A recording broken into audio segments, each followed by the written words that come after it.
السلام علیکم ورحمۃ اللہ وبرکاتہ۔ آج کی ہماری ویڈیو کا موضوع ہے بنی اسرائیل کے مطالبات اور منوسلوہ۔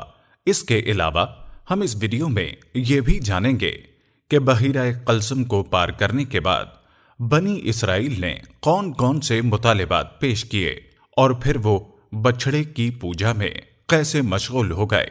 سب سے پہلے ہم آپ کو اپنے چینل مروا اسٹوڈیوز پر خوش آمدید کہتے ہیں اور امید کرتے ہیں کہ اس سے آپ کے دینی علم میں بھی اضافہ ہوگا۔ پیارے دوستو، قرآن مجید میں سب سے زیادہ حضرت موسیٰ علیہ السلام اور بنی اسرائیل کے واقعے کو بیان کیا گیا ہے۔ اس واقعے کے بہت سے پہلو ہیں جن کو قرآن مجید کی مختلف صورتوں میں بیان کیا گیا ہے۔ جب بنی اسرائیل سلامتی کے ساتھ بحیرہ قلزم کو پار کر گئے تو انہوں نے اپنی آنکھوں سے فرعون اور اس کی فوج کو غرق ہوتے دیکھا تو بے حد مسرت اور خوشی کا اظہار کیا۔ حضرت موسیٰ علیہ السلام نے قوم کو جمع کر کے فرمایا، اللہ تعالیٰ کا ارشاد ہے، اپنی قوم سے کہو کہ وہ میں ہوں اللہ جس نے تم کو زبردست فتنے سے نجات دی، اور شکر ادا کرو اور میری ہی بندگی کرو۔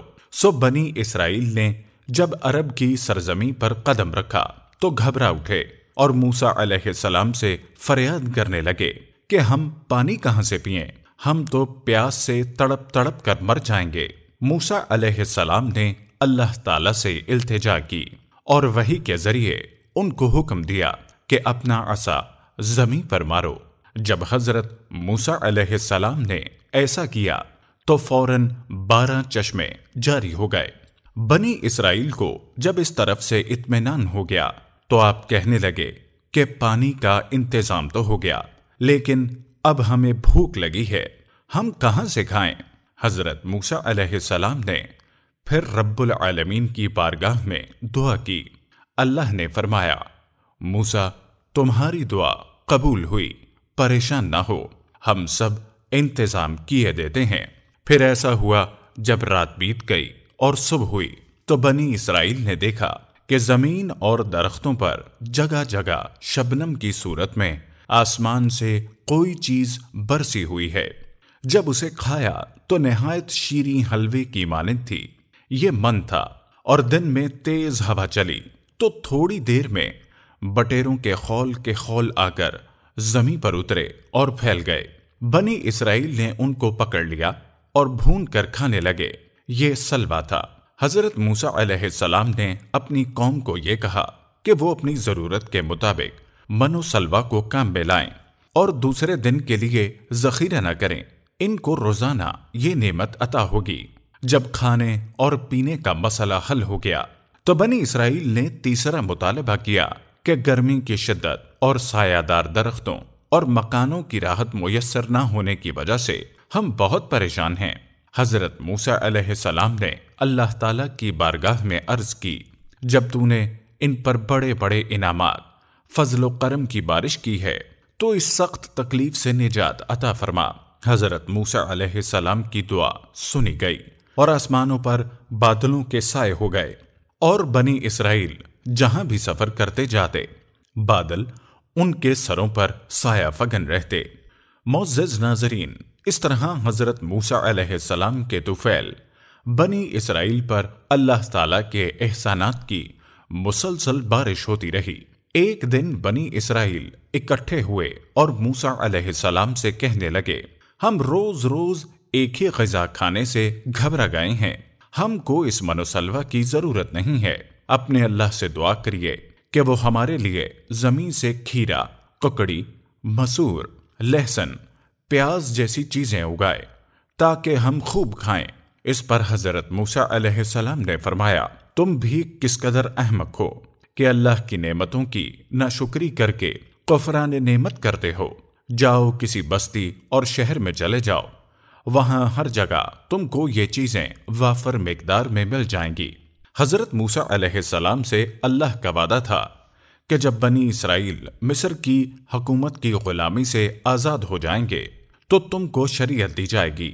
جب حضرت موسیٰ علیہ السلام کوہ طور پر چلہ کے لیے تشریف لے جانے لگے تو اس وقت حضرت ہارون علیہ السلام کو اپنا جانشین بنا گئے تاکہ وہ بنی اسرائیل کو راہ حق پر قائم رکھیں اور ہر معاملے میں ان کی نگرانی کریں۔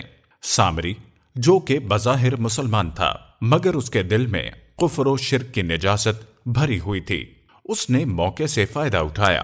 اس نے بنی اسرائیل سے کہا کہ تم اگر اپنے زیورات میرے پاس لے آؤ جو تم نے مصریوں سے لیے تھے تو میں تمہارے فائدے کی ایک بات کروں گا۔ جس پر بنی اسرائیل نے تمام سونے کے زیورات لا کر اس کے حوالے کر دیے تو اس نے ان کو بھٹی میں ڈال کر گلا دیا اور اس سے ایک بچھڑے کا جسم تیار کیا، اور پھر وہ بچھڑا بولنے لگا۔ اب سامری نے بنی اسرائیل سے کہا حضرت موسیٰ علیہ السلام سے غلطی اور بھول ہو گئی ہے کہ وہ اللہ کی تلاش میں طور پر گئے، تمہارا معبود تو یہ موجود ہے۔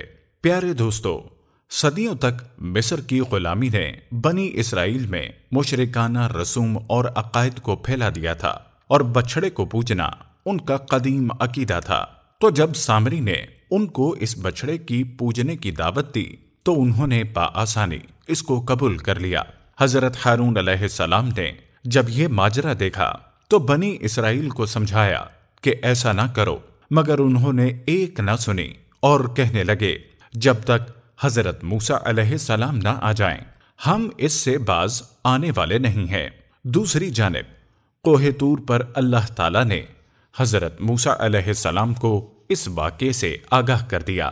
حضرت موسیٰ علیہ السلام نے جب یہ سنا تو ان کو بہت رنج ہوا اور غصے اور ندامت کے ساتھ قوم کی طرف واپس ہوئے اور قوم سے مخاطب ہو کر فرمایا یہ تم نے کیا کیا؟ مجھ سے ایسی کون سی دیر ہو گئی تھی جو تم نے یہ آفت برپا کی؟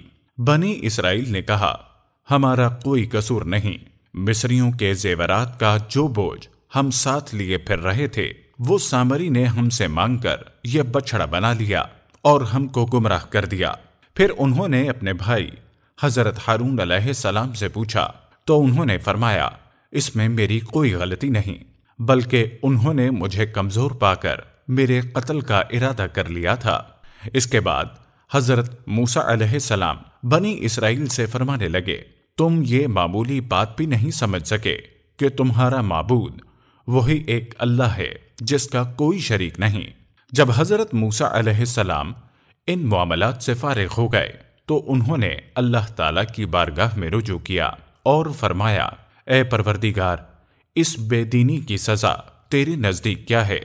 وہاں سے جواب ملا جن لوگوں نے یہ شرک کیا ان کو اپنی جان سے ہاتھ دھونا پڑے گا، اور یوں بنی اسرائیل کے ان لوگوں کو قتل کر دیا گیا۔ تورات میں ہے کہ اس طرح 3000 بنی اسرائیل قتل ہوئے۔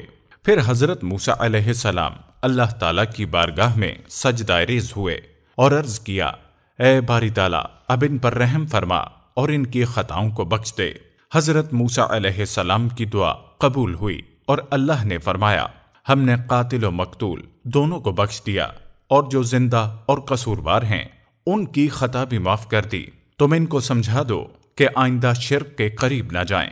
اس طرح بنی اسرائیل کو ان کے کیے کی سزا ملی۔ اس سے ہمیں یہ سبق ملتا ہے کہ ہمارے پاس اب بھی وقت ہے کہ اللہ کے حضور سچی توبہ کر لیں اور ان نافرمان قوموں سے عبرت حاصل کر لیں جنہوں نے دنیا کی چند روزہ زندگی کی خاطر آخرت کی ہمیشہ کی زندگی کی قربانی دے دی اور اللہ رب العزت کی رحمت سے دور کر دیے گئے۔